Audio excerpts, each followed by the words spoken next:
আমাদের এই সমাজে প্রোঅ্যাক্টিভ লোক দরকার, যারা নেতা হবে তাদেরকে প্রোঅ্যাক্টিভ হইতে হবে, স্বচালিত হইতে হবে।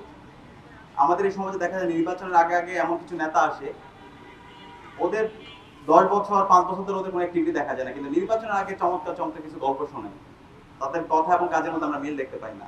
এবং এর সাথে আমরা বলতে চাই আমাদের যিনি নেতা হবেন, যিনি সমাজকর্মী হবেন, তার হাতে এই অঞ্চলের যারা নাগরিক হবে তাদের জীবনের নিরাপত্তা থাকবে, তাদের সম্পত্তির নিরাপত্তা থাকবে, এবং আমার যারা মা বোনরা আছে তাদের ইজ্জতের নিরাপত্তা থাকবে।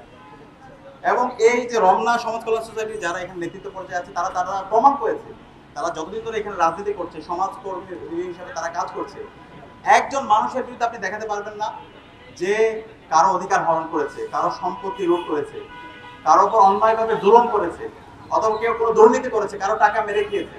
তো এই ধরনের লিডারশিপ যদি আমরা আমাদের আগামীর যেই আমাদের নগরের পরিকল্পনার জন্য এবং আমাদের আগামীর যে সিটি কর্পোরেশন নির্বাচন হবে সেই নির্বাচনে যদি আব্দুল সাত্তার সুমনদের মতো যদি মানুষদেরকে যদি আমরা নির্বাচিত করতে পারি, আমরা বিশ্বাস করি এই নগরের এবং এই বিশেষ করে ইস্কাটনের চেহারা পরিবর্তন হয়ে যাবে ইনশাআল্লাহ।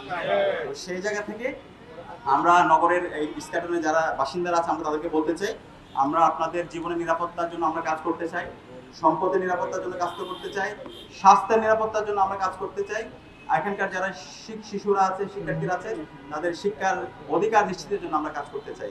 এবং সেটা আমরা কথা এবং কাজের মধ্যে আমরা মিল রেখেছি। যে আমি কথাগুলো বলছি, এখন বলতে পারেন ভাই তুমি তো অনেক বড় বড় কথা বলতেছো, আমি শুধু কথা বলছি না, আমরা কথা এবং কাজের মধ্যে প্রমাণ করেছি।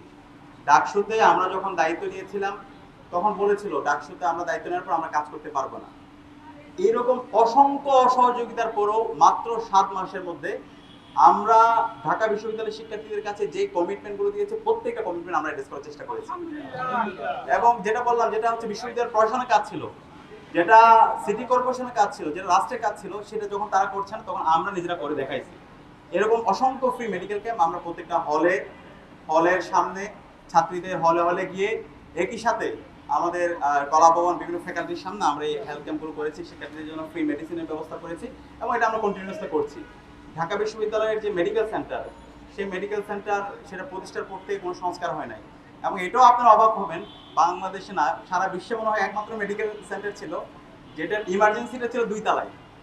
মানে ইমার্জেন্সি যদি 2 তলায় থাকে তাহলে বাংলাদেশি মানে বাংলাদেশের স্বাস্থ্যের অবস্থা একটু চিন্তা করেন। একজন রোগী ইমার্জেন্সি 2 তলায়, তাহলে 2 তলা নিতে তো অবস্থা, তার অবস্থা খারাপ হয়ে যাবে, লিফটও নাই। তো আমরা এসে এই মেডিকেল সেন্টার আমূল পরিবর্তন করছি, ইমার্জেন্সি নিচে নিয়ে আসা এবং পুরো মেডিকেল সেন্টারের যত ধরনের আধুনিক ফ্যাসিলিটি নিশ্চিত করা যায় এবং শিক্ষার্থীদের জন্য পর্যাপ্ত অ্যাভেলেবল মেডিসিনের ব্যবস্থা রাখা। তো আলহামদুলিল্লাহ আমরা প্রমাণ করেছি, আমরা যে কমিটমেন্ট দিয়েছি সেটা আমরা প্রমাণ করেছি। তো আমরা বিশ্বাস করি সামনে যদি নগরের দায়িত্ব আমাদের হাতে আসে, জনগণ যদি আমাদের উপর আস্থা রাখে, ইনশাআল্লাহ গত 55 বছর জুড়ে এখানকার মানুষের যে বঞ্চনা, এখানকার মানুষের যেই তাদের প্রত্যাশা, তাদের স্বপ্নের যে নগর, সেই নগর আমরা বাস্তবায়ন করবো ইনশাআল্লাহ। এবং সেই নগর বাস্তবায়ন করার জন্য এবং নগরের মানুষের অধিকার নিশ্চিত করার জন্য আমাদের এই লড়াই অব্যাহত থাকবে। এই ধরনের ফ্রি মেডিকেল ক্যাম্প আমরা প্রত্যেকটা পাড়ায় পাড়ায় মহল্লায় করব, এবং যখন আমাদের উপর দায়িত্ব আসবে এটাকে আমরা একটা প্রাতিষ্ঠানিক রূপ দেবো, যেটা উন্নত বিশ্বে যেটা হয়, সকল নাগরিকরা সে তার মেডিকেলের যে অধিকার, সে অধিকার, তার স্বাস্থ্যের যে নিরাপত্তা, সেই নিরাপত্তা আমরা নিশ্চিত করবো। এবং এর সাথে যে মেডিসিন, সেই মেডিসিনগুলো আমরা যেন জনগণের হাতে আমরা সহজে পৌঁছে দিতে পারি এবং এগুলো যেন সহজলভ্য হয়, সেটা নিয়ে আমরা কাজ করবো।